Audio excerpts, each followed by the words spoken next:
KKR এর সমস্যাটা কোথায় তোমরা হয়তো আজকের ম্যাচ দেখে বুঝে গেছো।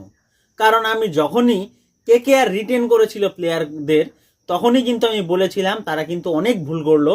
সবচেয়ে বড় ভুল হলো তাদের ক্যাপ্টেনকে ছেড়ে দিছে কে, শ্রেয়াস আইয়ার।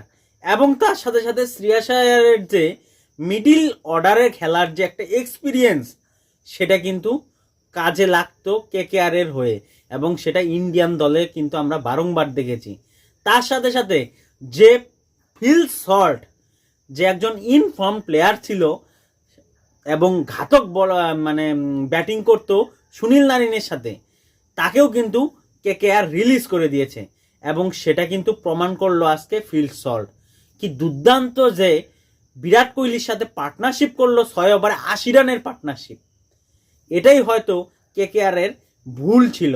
সেটা আমি আগেই বলেছি যে কেকেআর কোন জায়গাটায় ভুল করতেছে, এই দুইটা জায়গা। কারণ কেকেআর এর মিডিল অর্ডার কিন্তু আজকে কোলাপস করছে, আর মিডিল অর্ডারে শ্রেয়াস আইয়ারের মতো ভালো প্লেয়ারের দরকার ছিল।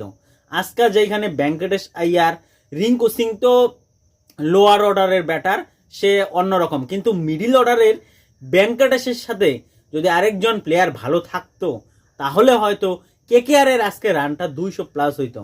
কিন্তু সেই জায়গায় আনএক্সপিরিয়েন্স থাকাতে কিন্তু এই যে এই রানটা কিন্তু এই 70-এর ঘরে গিয়ে কিন্তু ঠেকে গেল, এবং যেটা আরসিবি 16 ওভারেই চেস করে ফেললো।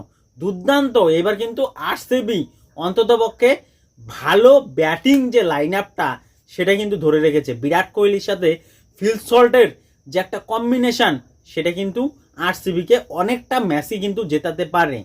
আবারও বলছি, কুণাল পান্ডিয়ার মতো অলরাউন্ডার বলার আজকে যেইভাবে বোলিং করলো, এটা যদি আরসিবির হয়ে সে চালিয়ে যেতে পারে তাহলে হয়তো আরসিবি হয়তো ফাইনাল খেলতে পারে, এটা আমার মনে হয়।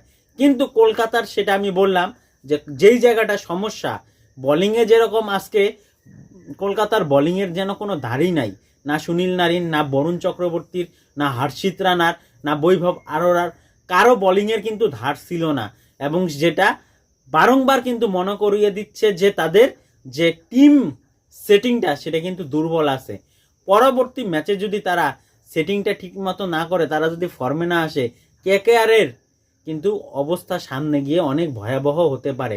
কারণ সুনীল নারিন প্রতিদিন কিন্তু কেকেআর কে বাঁচাবে না।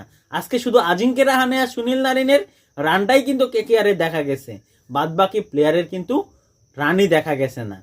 তো এই জায়গাটা কিন্তু মাথায় রাখতে হবে কলকাতা নাইট রাইডার্সের কাছে। তোমাদের মতামত অবশ্যই কমেন্টে জানাবেন।